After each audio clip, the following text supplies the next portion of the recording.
대통령 당선되고 제가 대통령께 이제 그때 이제 그 선거 참모였으니까 만나서 각하 이 지금 주사파들 쟤들 어떻게 할 겁니까? 여쭤봤거든요. 쟤들 아마 대통령께 저항할 겁니다. 그랬더만은 이명박 대통령이 뭐라냐면 야 통호야 걔들 돈 안 주면 된다 이러더라고. 참 오직 그 돈 가지고. 예, 그러니까 왜 그 목사님께서 이명박 대통령 한참 지내고 난 다음에 서울시청 집회에서 우리가 당신 보고 경제 살려달라고 했습니까? 맞아. 그건 목사님이 굉장히 정확하게 본 거거든요. 맞아요. 저 주사파들 척결하고 당신 만들어줬는데 당신 뭐 하냐 말이야.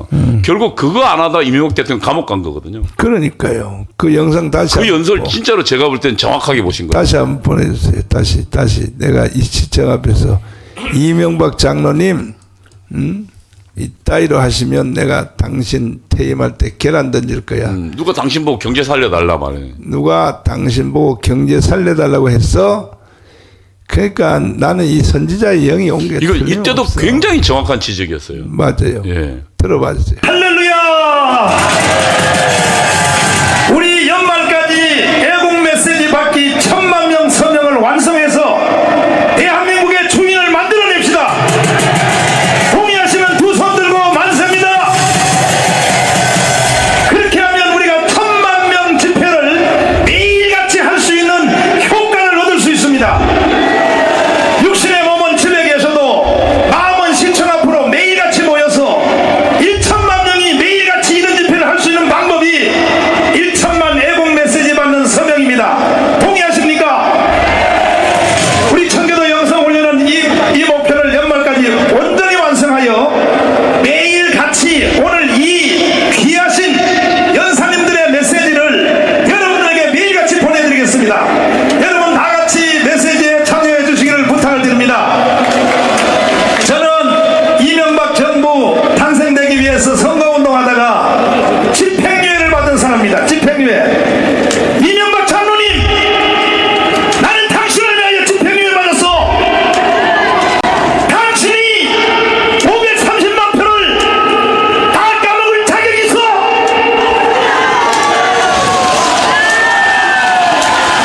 정신 차리세요, 장로님. 나는 장로님을 위하여 집행유예를 받은 사람이야. 앞으로 1년 9개월 동안 다시 한번 두고 볼 텐데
그만. 우리가 강화문 운동 안 했으면 나라는 이미 없어졌어요. 그렇죠. 사실은. 네. 우린 저 때부터 뭐 그 전부터 또 했고. 저 때도 사실은 그 뭡니까 그 노무현 정부 때 그러니까 이명박 정부 때 확실히 경고했지 않습니까? 그리고 광화문운동 가지고 목사님이 또 4대 악법 저지투쟁에 또 목사님이 또 나와셨고. 맞아요. 그러니까 굉장히 중요한 법위마다 그리고 2018년도에 쟤들이 지금 이 영구 집권한다고 했을 때 결국 그게 결정타였습니다. 그러니까 내가 그 이명박 대통령에 의해서 집행유예 간 것도 뭐 큰 죄 때문에 간 게 아니에요. 내가 이렇게 글을 썼어요. 뭐라고 썼냐면은 고대 동문회가 나왔다. 고대 동문회가 나오면 이명박이가 대통령이 된다. 그것 때문에 내가 집행유예 받았다. 그래? 예. 우리나라에 그 3대 그 강력한 그렇죠. 끈끈한 단체가 있는데 첫 번째가 이제 고려 동문회. 예, 고대 동문회. 고대 동문회. 그 다음에 해병전후회. 해병전후회.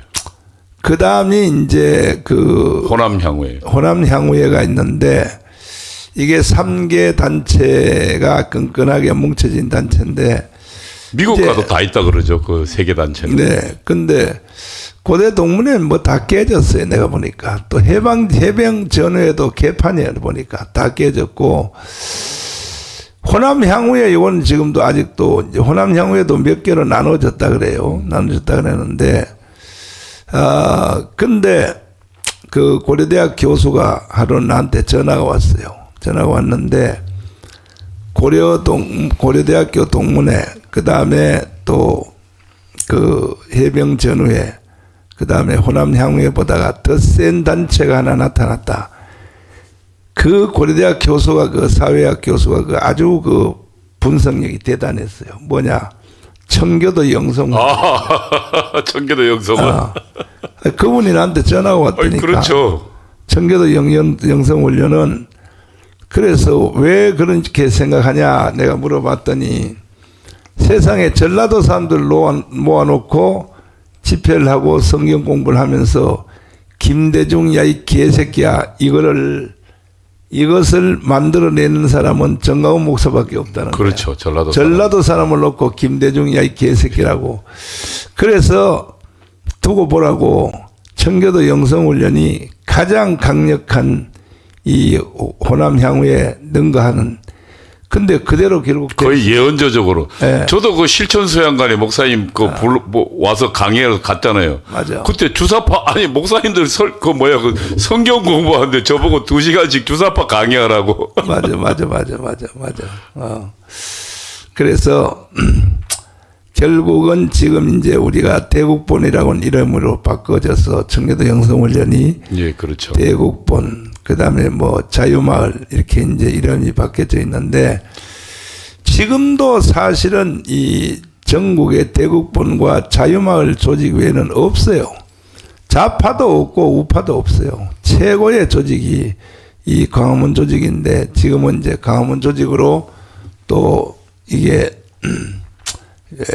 별칭으로 이제 주어져 있는데 문제는 우리는 항상 결과를 만들어냈다는 거야. 결과를 만들어내셨죠. 이명박 대통령도요. 제가 없으면 대통령 자체가 안 됐어요. 박근혜는 마찬가지. 박근혜는 뭐 더 안 됐어요. 우리가 없었으면 더 안 됐고 그리고 또 윤석열 대통령은 또 더 말할 것도 없어요. 더 말할 것도 없는데 윤석열 대통령은 아예 목사님이 후보를 만들어 아예 맞아요. 상대편 진영에 있는 애를 뽑아다가 이쪽 후보로 만들어 주셨잖아요. 그러니까 아무도 생각 안 할 때 윤석열 대통령이 전 지금도 충격적인 게 1월 초입니다, 목사님이. 윤석열 대통령 신년사를 가지고 이게 연설이다. 이게 뭐냐면 당시 지금 거기에 다 모였던 사람이 박근혜 대통령 탄핵에 반대하면서 울분을 했던 사람이거든요. 그럼 윤석열 대통령은 사실은 박근혜 대통령 물론 감옥에 집어넣었던 사람입니다.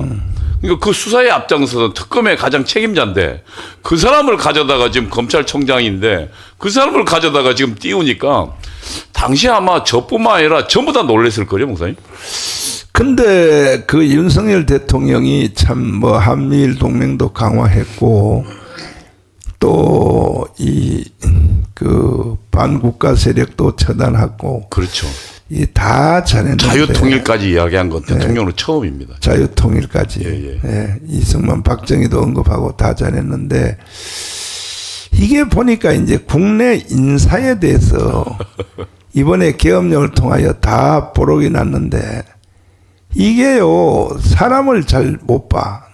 사람을 잘 못 봐요. 그래서 오늘 우리는 오후 2시에 국민저항권 4.19 같이 국민저항권을 우리 헌법 전문에 보장된 대로 우리가 국민저항권을 행사하여 그래서 절대로 대한민국을 북한에 넘겨줄 수 없고 대한민국을 지켜서 이 완전히 대한민국의 구조 자체를 제2의 건국을 해야 돼요. 이 상태로는 안 돼. 이 상태는 국민들의 정신머리가 이게 완전히 빠져가지고 이게 국민들이 이게 대가 없이 오늘까지 자유를 얻었고 그렇죠. 이 미국이 히로시마 원자탄 때린 것 때문에 공짜로 그냥 해방이 됐거든. 그러니까요. 그 대가가 없는 거야. 대가가 청산리 전투 때문에 해방이 된 게 아니고 대가를 모르는 거야. 청산리 전투는 20년 됩니다. 그러니까 우리가 45년도에 해방이 됐는데 청산리 전투는 26년, 27년 이때거든요. 그러니까 그리고 1930년대에는 아예 반일 투쟁이 거의 없었습니다, 목사님. 그 몇 년 되지도 않아요. 그것도. 그러니까요. 몇년 청산리도 몇 명 되지도 않아요, 목사님. 그리고 청산리 전투에서 일본들 1명 죽여버리면 한국 사람들이 10,000명이 죽어버리는데 근데 그걸 뭐 청산리 전투를 지금 역사에서 자랑하고 뭐 난리는 빨갱이들이 난리 나는데 사실은요 그 일본군 1명이 죽잖아요. 예. 그러면 보복당해서 1,000명에서 10,000명 죽어요 한국 사람들. 그러니까 1930년대에 가면 아예 그냥 만주 지역에 아무것도 남지 않습니다. 일본 대병력이 초토화 작전 벌이면서요. 그래서 이승만 대통령은 뭐냐 절대로 이렇게 해서는 군사력은 이길 수 없으니 미국을 선동해서 외교로서 우리가 독립을 해야 된다. 이게 이승만의 외교 정책과 김구의 무력 투쟁과의 이게 대립이 돼 있었는데 결국 이승만의 말이 맞았죠. 그러니까 그분의 연설을 보면 정말로 그분에게도 이 선지자의 영이 온 것 같아요. 맞아요. 뭐 하늘에서 불벼락이 내릴 거다. 맞아요. 그 다음에 일본이 미국을 침략할 거라는 얘기를 또 하시잖아요.